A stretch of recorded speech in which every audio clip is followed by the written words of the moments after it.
You ask Tiger to solve. This deals with linear equations with one unknown. The final result is 8 equals 24. Let's solve it step by step. Simplify the expression. Group like terms. Group the coefficients. Find the lowest common denominator. Multiply the denominators. Multiply the numerators.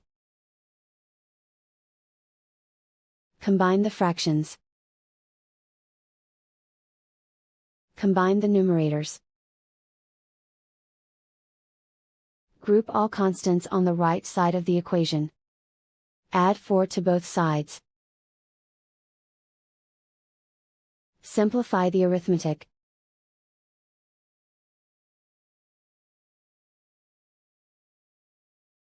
Isolate the a.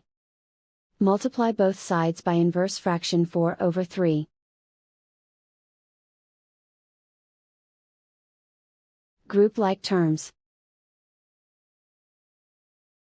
Multiply the coefficients. Simplify the fraction. Multiply the fractions.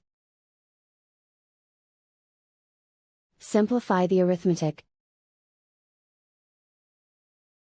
And so the final result is 8 equals 24.